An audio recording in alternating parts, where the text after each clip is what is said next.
Boa noite. Nossa equipe vai falar sobre colecistite. Nosso grupo é composto por Alessandra, Camila, Daiane, Deise, Isabela, Leandro, Luana, Otoniana, Samuel, Cibele e Taliane. Boa noite a todos, meu nome é Samuel, faço parte do grupo 3, onde o nosso tema é colecistite, né? Antes da gente ingressar no assunto, é interessante a gente saber em que consiste a colecistite, né? Ela consiste numa inflamação da vesícula biliar, onde geralmente é ocasionada através da obstrução dos ductos císticos por cálculos, né? Aí vocês me perguntam o que é realmente a vesícula biliar, né? Todos sabem que a vesícula biliar é um órgão que pequeno, que tem forma de pera e ele fica localizado abaixo do fígado, né? Na vesícula biliar é armazenada a bile, que é produzida no fígado. Essa bile ela auxilia na digestão. Então, ou seja, quando a gente come alguma coisa, a vesícula biliar ela se contrai, né? Expulsando a bile através dos ductos biliares, onde ela vai chegar através dessa saída para o interior do intestino delgado, onde lá vai ocorrer toda a digestão, né? Onde ela vai auxiliar na digestão. Então, a colecistite ela ocasiona exatamente nessa saída da bile da vesícula através desses ductos císticos, né? Onde ocorre um bloqueio, ocasionando a não saída e provavelmente vai ocasionar a colecistite.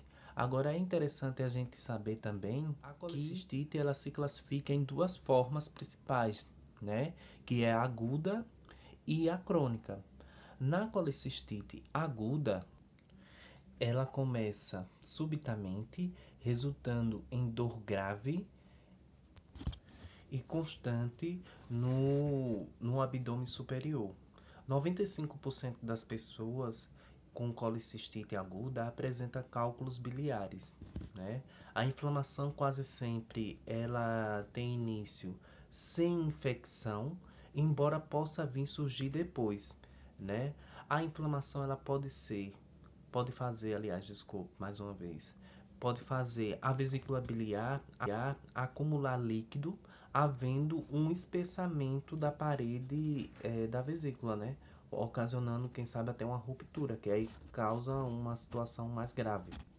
Já na colecistite crônica, é uma inflamação de longa duração, quase é resultado de cálculos biliares, né, e de crises prévias de colecistite aguda. É caracterizada por crises repetitivas, né, de dor, que ocorrem quando os cálculos bloqueiam temporariamente o ducto cístico. Entendeu? Então, assim, a gente já pode notar que a colecistite crônica, ela já é um agravamento de uma colecistite aguda não cuidada, entendeu? Mas também existe, assim, outro tipo de colecistite chamada alitíasica, né? Essa acomete pacientes que fazem uso prolongado de alimentação intravenosa, geralmente é ocasionada por cirurgias de grande porte, doenças graves, queimaduras severas, né? E assim, nesse caso é o tipo mais grave porque ela pode ocasionar também gangrena. Fisiopatologia da colecistite. Consiste na obstrução do ducto cístico. No caso da colecistite calculosa, essa obstrução decorre da presença de um cálculo no infundíbulo da vesícula biliar ou no ducto, levando à distensão do órgão e como consequência sua contração. Devido a isso, ocorrem alterações locais como edema e ulcerações. Além disso, a parede da vesícula biliar produz substâncias como fosfolipase A, que age com a bile produzindo substâncias irritativas à mucosa, e prostaglandinas, que provoca o processo inflamatório. Como consequência dessa inflamação, a circulação venosa e linfática é comprimida, ajudando para o aumento do edema e para possíveis complicações. Boa noite, meu nome é Camila e vou falar sobre a fisiopatologia. A extensão biliar pode levar à isquemia tecidual, ocasionando uma gangrena, que é uma morte de tecido, e eventualmente uma perfuração, causando uma peritonite, que é uma inflamação da membrana que reveste a parede abdominal e cobre os órgãos abdominais. A infecção secundária pode ocorrer chegando a 80% dos casos relacionados com gangrena. Os principais micro-organismos relacionados infeccioso são os aeróbios e os anaeróbios. Epidemiologia. A presença de cálculos na vesícula biliar é uma das patologias mais prevalentes na população ocidental, particularmente em mulheres de idade reprodutiva. São fatores de risco para colelitíase, obesidade, consumo de alimentos gordurosos, sexo feminino, gravidez, diabetes mellitus, doença hemolítica, doença de Crohn e cirurgias gástricas. A relação de mulher e homem é de 4:1 durante a idade reprodutiva e é mais comum entre a quarta e a sétima década de vida. Devido à íntima relação entre colelitíase e colecistite, esta última tem mais incidência na população onde a litíase biliar é mais prevalente. A colecistite aguda é a mais frequente em mulheres, principalmente na idade reprodutiva e nas que apresentam obesidade. Outros fatores de risco são terapias de reposição hormonal, cirurgias bariátricas, a anemia falciforme, perda de peso rápido, neoplasia da vesícula. No entanto, a colecistite no sexo masculino é mais afetada. A obesidade e a perda de peso são fatores isolados para a colelitíase e colecistite, tanto em homens quanto em mulheres. Nos casos sintomáticos, a litíase biliar evoluirá para a colecistite aguda em aproximadamente 12% dos pacientes, enquanto nos assintomáticos essa taxa é de 3,8%. A mudança do estado assintomático para o sintomático é mais frequente nos 3 primeiros anos após o diagnóstico. A incidência das complicações varia de 7,2% a 26%. A mortalidade relacionada à colecistite aguda pode chegar a 10%, a depender dos fatores como idade, comorbidade, tempo e até o diagnóstico. Já na forma onde temos necrose da parede da perfuração da vesícula biliar, a morte pode chegar até 25%. Boa noite, me chamo Alessandra. Vou falar um pouquinho sobre a análise clínica da colecistite. A colecistite pode ser apresentada de duas formas, aguda ou crônica. Na colecistite aguda e crônica, elas podem ou não apresentar cálculos. Porém, há diferenças clínicas, como na colecistite aguda, os sintomas são intenso, de rápida progressão e rápida piora. Já nos casos crônicos, os sintomas são mais leves, se arrastam por meses ou semanas, com presença de gatilhos após ingestão de alimentos ricos em gordura. Em ambos os casos, apresenta-se dor no hipocôndrio direito. Em caso de colecistite aguda, a dor é contínua e progressiva. Pode ter duração superior a 6 horas. Essa dor pode irradiar para a região epigástrica. E também pode-se ter achados clínicos como náuseas, vômitos, febre. Em alguns pacientes, eles podem apresentar icterícia. Porém, para ele apresentar icterícia, tem que estar num estado muito avançado da doença. Tem que ter comprometimento de outros órgãos, como, por exemplo, o fígado. Ao exame físico também podemos realizar a manobra de Murphy, onde a gente pesquisa a sensibilidade à dor na região do quadrante superior direito. O examinador pede para o paciente inspirar e comprime o ponto cístico. Se for uma resposta positiva, o paciente vai ter uma dor intensa e vai interromper a respiração, sendo indicativo de colecistite aguda. E também podemos ter em achado no exame físico a presença de febre, hipotensão, rebaixamento neurológico, e também podemos avaliar exames complementares, como, por exemplo, avaliar a proteína C reativa, que é o PCR, que indica a presença de inflamação. Em caso de colecistite, ela vai estar elevada. Boa noite, meu nome é Otoniana e eu vou falar sobre a avaliação clínica e cirúrgica da colecistite. A fim de sistematizar as condutas, no Guideline de Tóquio 2018, propôs-se divisão da colecistite aguda de acordo com a gravidade das apresentações clínicas, segundo demonstrado no quadro 2. O grau 3 é considerado o mais grave, onde há disfunção de algum sistema orgânico. Já no grau 2, evidencia apenas sinais de complicações locais decorrentes do processo inflamatório vesicular. O grau 1, que é o leve, é quando o paciente não preenche critérios do grau 2 ou 3. Vale ressaltar que a partir da classificação de gravidade, na admissão é possível ter maior predição de mortalidade.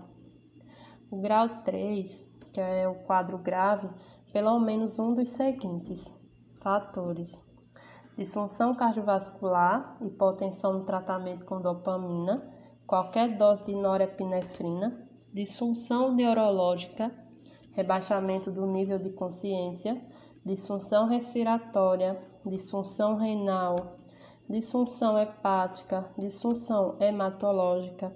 No grau 2, o moderado, pelo menos um dos seguintes fatores: glóbulos brancos, massa dolorosa, palpável no quadrante superior direito, duração dos sintomas 72 horas, marcador inflamação, local, gangrena, colecistite efizematosa, abscesso pericolecístico, abscesso hepático, coleperitônio.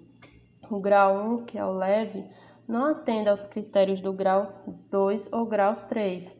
Pode ser definido como colecistite aguda em paciente rígido, sem disfunção orgânica ou com alterações inflamatórias leves da vesícula, tornando a colecistectomia um procedimento seguro e com baixo risco cirúrgico. Boa noite, turma. Me chamo Taliane e eu vou dar continuação ao trabalho falando um pouquinho sobre o diagnóstico. Os médicos diagnosticam a colecistite com base principalmente nos sintomas e resultado dos exames de imagem. A ultrassonografia é a melhor maneira de detectar os cálculos biliares na vesícula, geralmente pequenos, de 1 ou 2 centímetros. A ultrassonografia também pode detectar líquidos ao redor da vesícula biliar ou espessamento da sua parede, indicando inflamação, que são características típicas de colecistite aguda. Frequentemente, quando a sonda de ultrassom passa pela parte superior do abdômen, acima da vesícula biliar, as pessoas se queixam de sensibilidade. Existe outro exame de imagem chamado colecistografia. Ele é útil quando a colecistite aguda é difícil de diagnosticar. Para esse teste, existe uma substância radioativa que é injetada por via intravenosa. A colecistografia também é útil quando os médicos suspeitam de colecistite alistiástica aguda, que são realizados exames de sangue para avaliar a eficiência no funcionamento hepático. O tratamento geralmente é iniciado com o internamento no hospital para ajudar a controlar a inflamação e aliviar a dor, para que em seguida seja feita a cirurgia de retirada da vesícula. Geralmente não é recomendado que a vesícula seja operada ainda nos primeiros 3 dias do início da inflamação aguda. Tratamento de suporte, hidratação, analgésicos e antibióticos. A internação hospitalar tem como a reposição volêmica intravenosa e analgesia, como um anti-inflamatório não esteroide ou opioides. Nada é administrado por via oral e estabelece a passagem da sonda nasogástrica e aspiração gástrica se houver vômitos intensos. Antibiótico-terapia intravenosa é administrada para tratar possíveis processos infecciosos, mas não há comprovação clara do benefício dessa conduta. Devido à alta incidência de gangrena e perfuração, recomenda-se a colecistectomia de emergência. Como já foi dito anteriormente, a obstrução do ducto cístico da vesícula biliar pode desencadear um processo inflamatório infeccioso agudo devido à proliferação bacteriana no interior da vesícula. Pode regredir através de tratamento medicamentoso, com antibióticos por via oral ou mesmo intravenosa. Porém, é muito frequente a indicação do processo cirúrgico para ser realizado até 24 horas ou 48 horas depois da crise de dores do hipocôndrio direito. A cirurgia é denominada de colecistectomia. Essa pode ser de forma aberta ou por vídeo laparoscópico. A colecistectomia aberta é menos utilizada hoje em dia, mas é indicada em casos específicos, como quando a colecistite grave está com obstrução na vesícula, trazendo uma distensão da mesma, e esta não passaria pela incisão dos instrumentos de cirurgia por vídeo. Já a colecistectomia por videolaparoscopia é mais escolhida hoje em dia por ter um índice de mortalidade baixo e complicações mais baixas. Consiste na insuflação de gás carbônico na cavidade abdominal do paciente para melhorar a visualização no interior do abdômen. Por meio de uma câmera e com o auxílio de algumas pinças e tesoura, o cirurgião identifica o ducto e o vaso sanguíneo que irrigam a vesícula biliar. Esses são clipados e cortados. A vesícula é retirada por uma das incisões dos instrumentos e é encaminhada para o exame. O risco de complicações nesse tipo de cirurgia é como qualquer outra, contendo risco de sangramento, infecção, cicatrização irregular e trombose, como também lesão não nas vias biliares e fístulas na bile. O tratamento pós-cirúrgico, o paciente é encaminhado para uma sala reservada para que a equipe de enfermagem possa acompanhar de perto os sinais vitais e detectar possíveis complicações pós-cirúrgicas. Quando o paciente está completamente acordado, ele é deslocado para o quarto, onde será ofertada uma dieta leve e líquida, basicamente do primeiro ao segundo dia após o procedimento, e até chegar progressivamente até chegar à dieta do cotidiano dele. É obrigatório que o paciente deambule por pequenas distâncias para movimentar o corpo. Caso ele tenha que permanecer na unidade hospitalar por muito tempo, deve ser acompanhado por um fisioterapeuta, mas geralmente o paciente recebe alta quando aceita tranquilamente a dieta líquida. E mesmo após a saída, deve continuar com a dieta líquida e leve e acompanhamento nutricional. Com a recuperação progressiva, ela pode durar de 4 a 8 semanas. Já em casa, o paciente deve evitar ficar deitado por muito tempo, evitar alimentos gordurosos e preferir alimentos mais leves e líquidos, evitar esforço físico, manter o curativo limpo e seco, tomar medicações regularmente e comparecer às consultas de reavaliação médica. Sistematização da assistência em enfermagem SAI. É importante por organizar o trabalho do enfermeiro de maneira a qualificar a assistência de enfermagem. Ela operacionaliza o processo de enfermagem PE conforme preconizado na Resolução 358 de 2009 do Conselho Federal de Enfermagem. A mesma compreende 5 fases. A coleta de dados. A coleta de dados é a anamnese, é a entrevista que o enfermeiro faz ao paciente. E dentro dentro da coleta de dados, né, está o exame físico. Juntando todas as informações entre o diagnóstico de enfermagem, o qual é baseado na CIP, que é usada aqui no estado de Alagoas, e em outros estados, a ANANDA. Depois do diagnóstico de enfermagem, entra o planejamento de enfermagem, que também vai ser baseado na CIP aqui no estado de Alagoas. Entramos com a implementação, que podemos passar para o técnico de enfermagem ou um acompanhante, que vai implementar a ação, o cuidado de enfermagem ao indivíduo. E, por fim, a avaliação de enfermagem, que é o resultado esperado das ações realizadas com o paciente. Orientações de enfermagem nos períodos pré-operatório e pós-operatório em colecistite.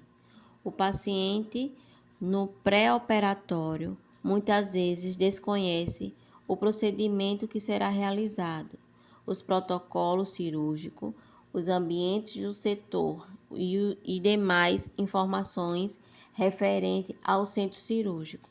Nesse sentido, ressalta-se a importância da entrevista realizada pelo enfermeiro no momento da admissão do paciente, o qual favorece a identificação das necessidades individuais, alergias, tabagismo, alcoolismo, comorbidades, dentre outros.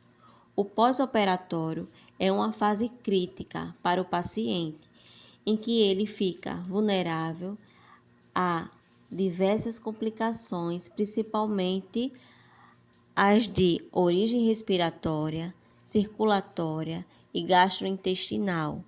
Por essa razão, ao admitir o paciente na unidade de recuperação pós-anestésica, a avaliação do enfermeiro consiste em inspecionar o paciente, monitorizá-lo para avaliação dos parâmetros vitais, o exame físico céfalo-caudal, com ênfase no local cirúrgico. Cuidados de enfermagem.